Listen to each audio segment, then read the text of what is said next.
want to welcome Rick Richman to Thinking Aloud.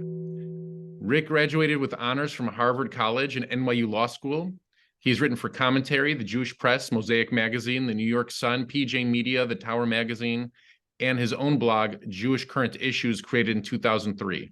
He wrote the chapter on Louis Brandeis in What America Owes the Jews, What Jews Owe America, released by Mosaic Books in 2016, and appeared in the documentary film Body and Soul, The State of the Jewish Nation by Doc Emmett Productions in 2014. He's a member of the board of directors of American Jewish University in Los Angeles, where he is also a scholar in residence, and in 2016 received Sinai Temple's Burning Bush Award here in Los Angeles for leadership and service to the Jewish community in America and in Israel. Everyone should know that his previous book, Racing Against History, was, I think, a real accomplishment in bringing to light a story that I did not know and many involved Jews did not know about, the 1940 campaign to create a Jewish army to fight Hitler. And it sits here on the shelves in my office. And his new book, which is the topic of this conversation today, And None Shall Make Them Afraid, 8 Stories of the Modern State of Israel, is a contribution to modern Zionism and an inspiration for us all on this 75th anniversary of Israel's independence. So, Rick, welcome to Valley Beth Shalom and happy Yom HaAtzmaut. Same to you, and thank you very much. It's an honor to be here. Anytime I mention Valley Beth Shalom, I'm contractually obligated to show this mug with the Valley Beth Shalom logo on it. And I want to let you know this conversation is important not only for VBS, but it's also important for the wider Jewish community, because these 8 stories of Zionist heroes are crucial for our understanding of how important it was that these people came together in this moment in the past century, in the previous century, to create a new Jewish narrative, to help forge forward a new Jewish history. So let's begin there with the book. And None Shall Make Them Afraid. What is the genesis of this book? Well, the genesis is that I was trying to first just put together 8 fascinating stories of people who had been involved in the establishment of Israel, the survival of Israel, the success of Israel, because what I was finding was that these 8 people, some of whom were well known, some of whom were not, all had details in their life that very few people knew about. And I wanted to bring attention to that.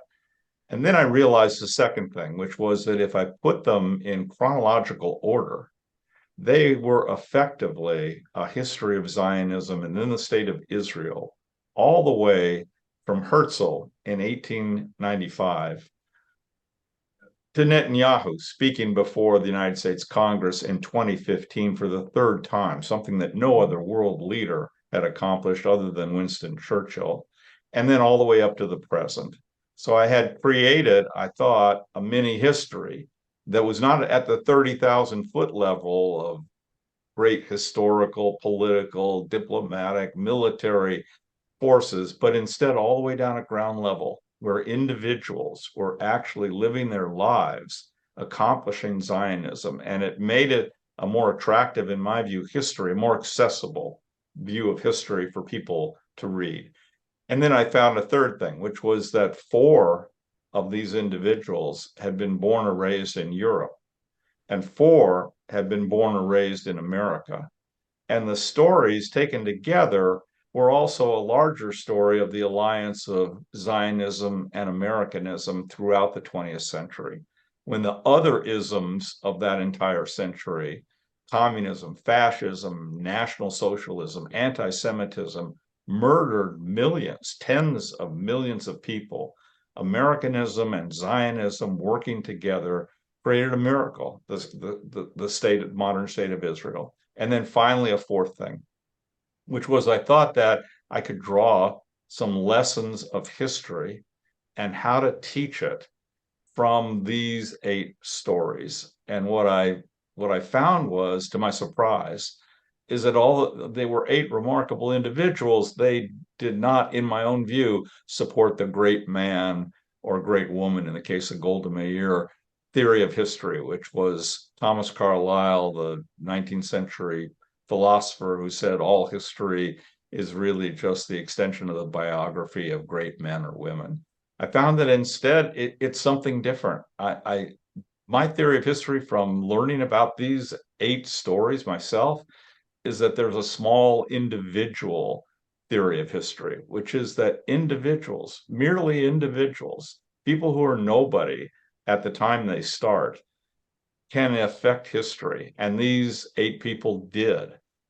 So, although I started trying just to tell people what I'd learned about 8 remarkable people, I ended up with something that I thought was more and was valuable and could be used to teach the last 125 years of Jewish history to people in an engaging way.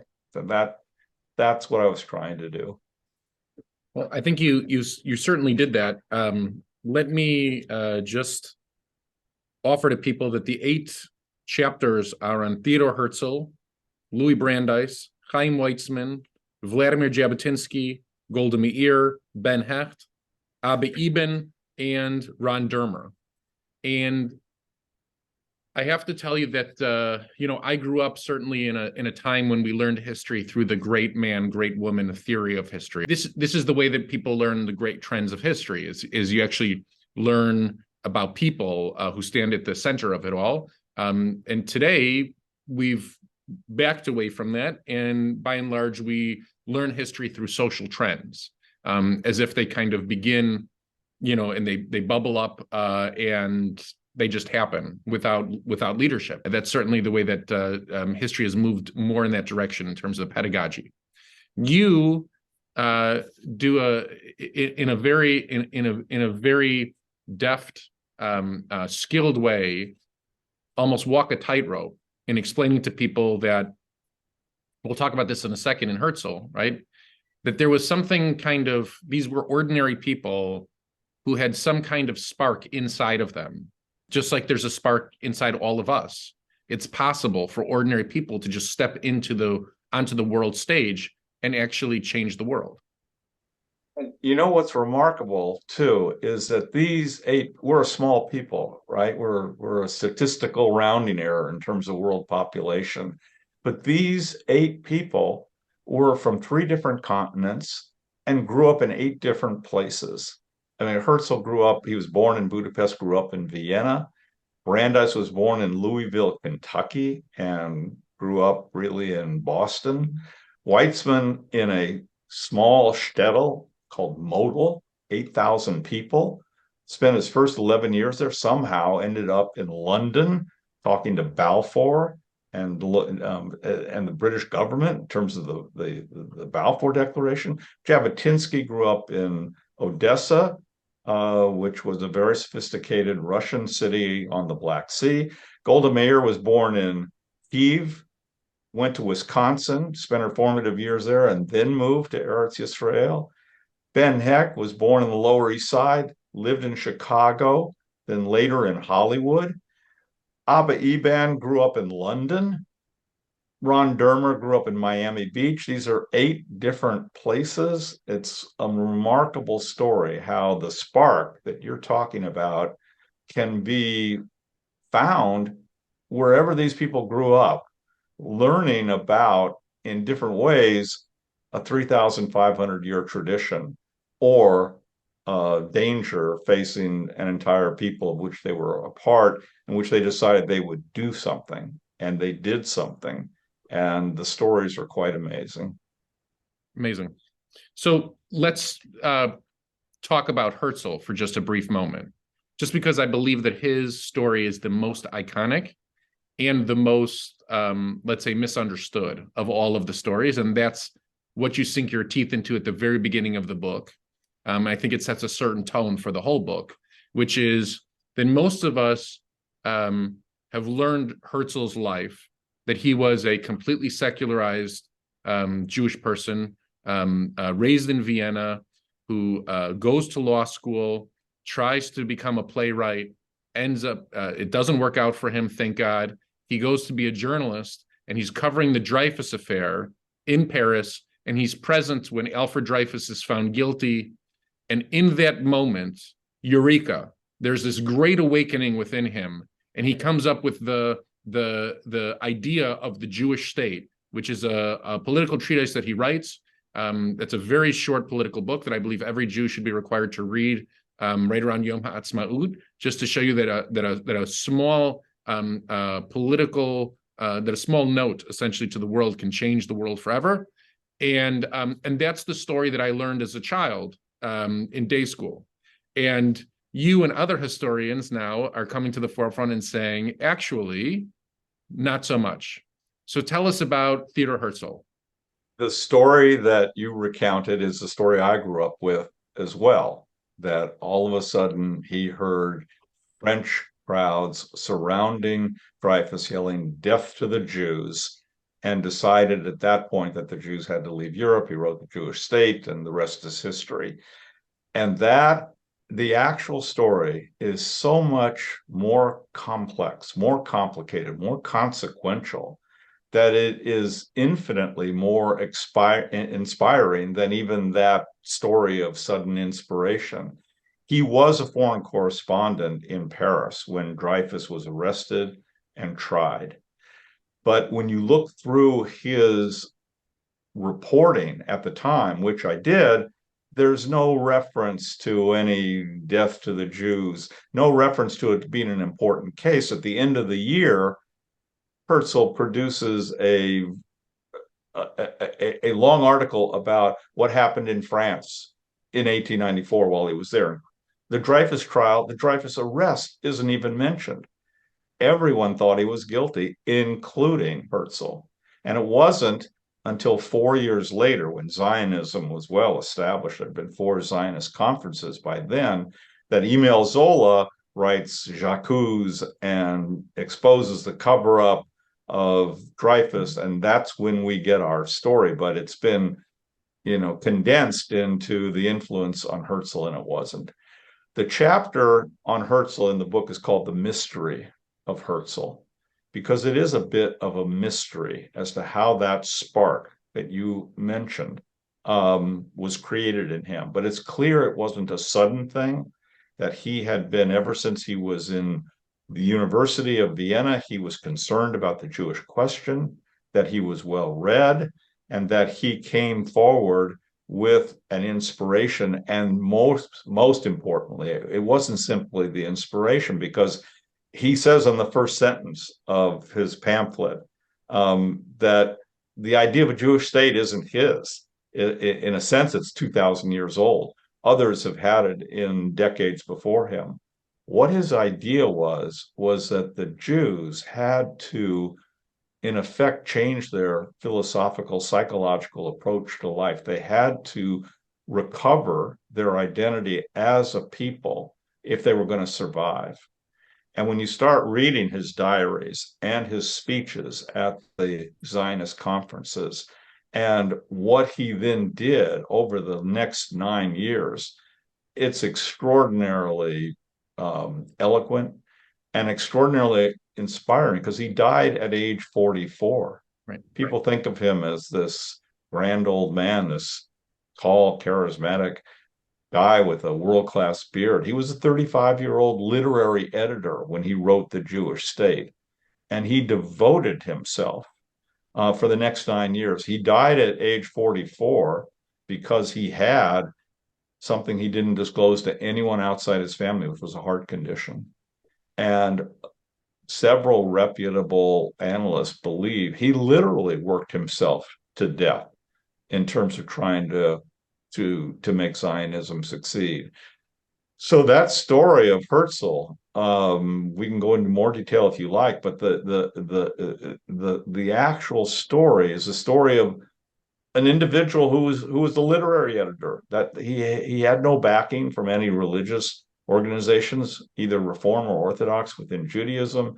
He had no organizations, secular ones, that were supporting him. He had no finances other than his personal finances, which he used entirely to support Zionism. He died a pauper. His family had to be supported. His young family, he died at 44, had to be supported by people in the movement. It's an amazing, amazing story. And we all should not only read the pamphlet, as you say, because the last paragraph, when he says, I believe the Maccabees will rise again, is a tremendously inspiring paragraph. But equally inspiring is what he did as an individual to help make it happen. In so many ways, I think that the story of the awakening of the inspiration at Dreyfus excuses the rest of us, because it allows all of us to think that, well, we haven't had that face-to-face moment yet in our lives that compels us to join the Zionist movement of history, to devote our entire being to the idea of Israel and the Jewish people. But when you read that actually isn't how he came to be in that way, when you read that it was actually a gradual process, he questioned for a long period of his life what place Jews had in Europe and how Jews were treated, and began essentially to sober himself to the reality of the Jewish people in Europe. And mind you, we're not talking about pogrom Europe. We're talking about Western enlightened Europe of Vienna and Paris and whatnot. I think that actually calls on us. It challenges us to do the same, because he wasn't somebody who just was in this, amazing circumstance. Just to bring it back to other great man history that isn't so.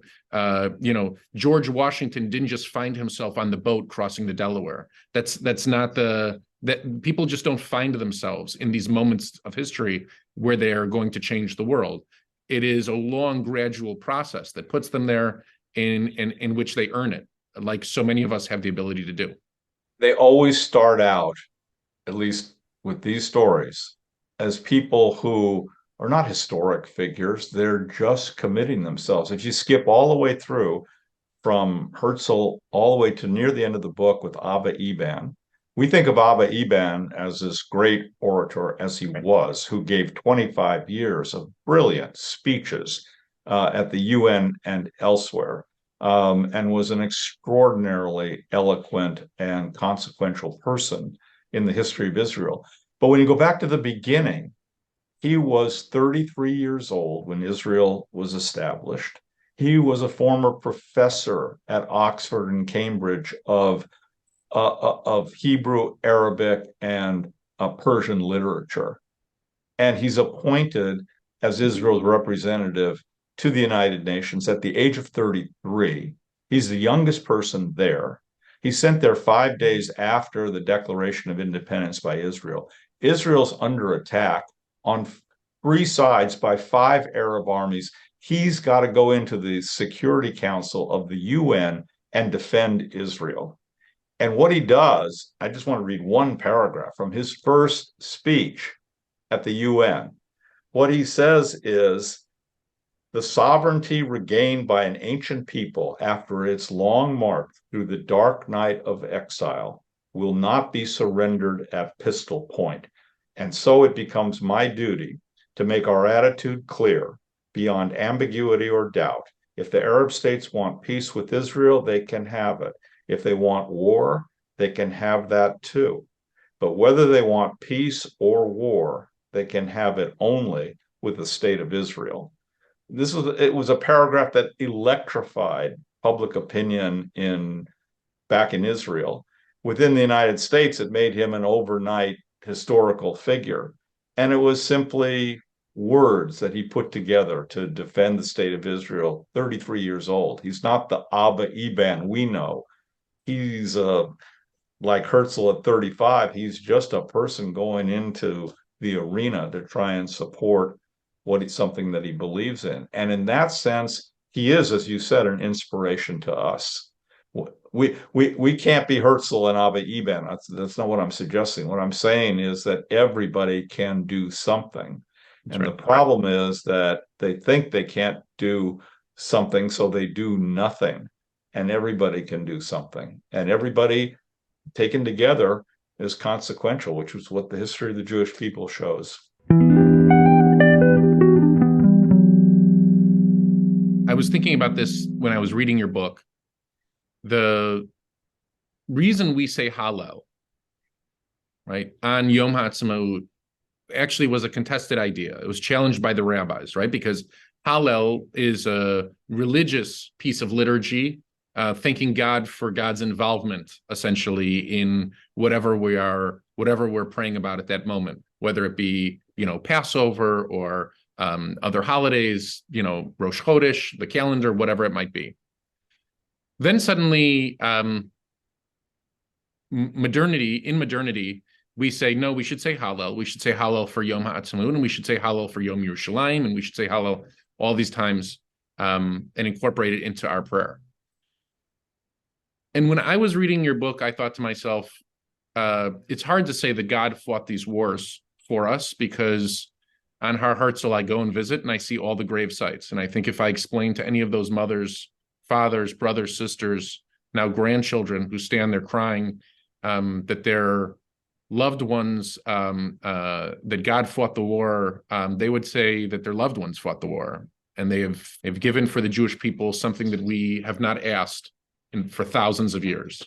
What we're saying in Hallel is we're thanking God for somehow bringing these people from all their separate walks of life together in this moment. That's the miracle of Yom HaAtzmaut, is that Chaim Weizmann in his shtetl, and Theodor Herzl in Vienna, and I'll even go outside the book, Shimon Peres from his shtetl, and Yitzhak Rabin growing up on a moshav, that all these people somehow, right, Jabotinsky in Odessa, that all of them somehow come together and recognize in the same moment that it's incumbent on them.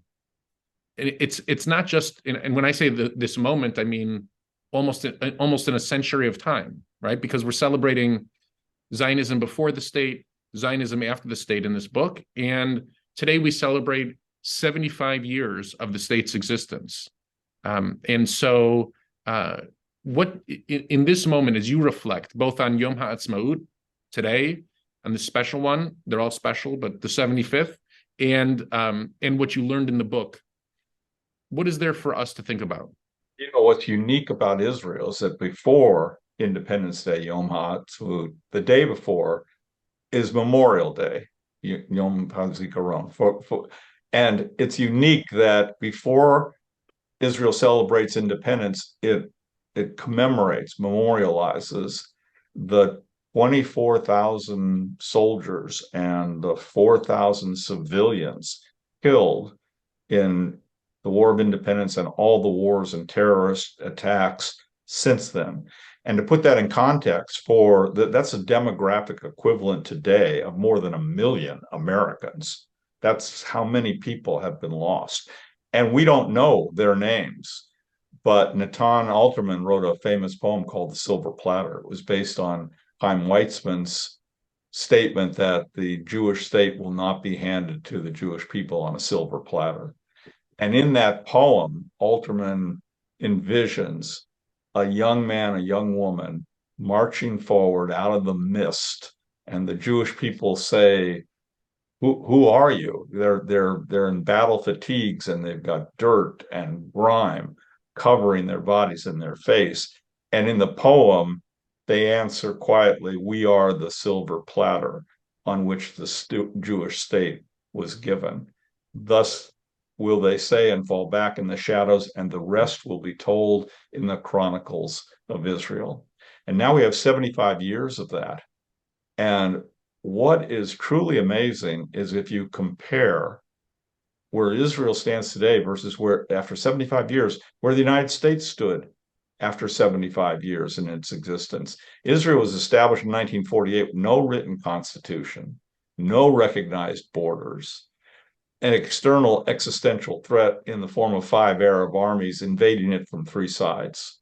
And 75 years later, here it is. The United States formed in 1789 with the adoption of a written constitution, well thought out at the time and publicized, publicly discussed, recognized borders, or at least know that they were specified and they knew what they were, and no existential external threat. And 75 years later, the United States is in the middle of its civil war in 1864.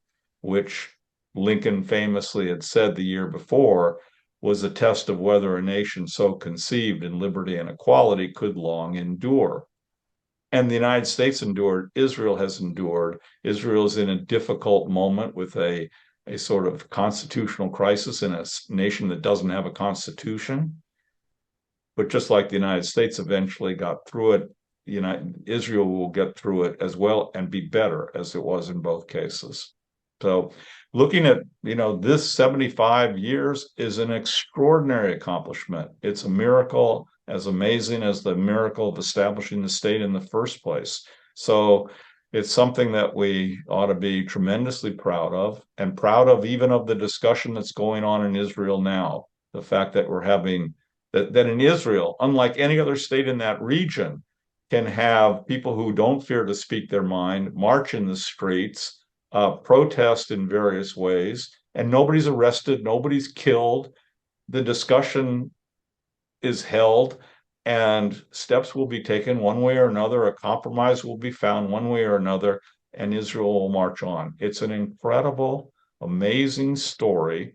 And it's the story of these 24,000 people who died, whose names we don't know, and the individuals in the book, plus the ones that you've mentioned. The book could have, I can have a career here of books of individuals who did this thing, because the more famous names like Shimon Peres and Yitzhak Rabin and David Ben-Gurion and Menachem Begin are not in the book.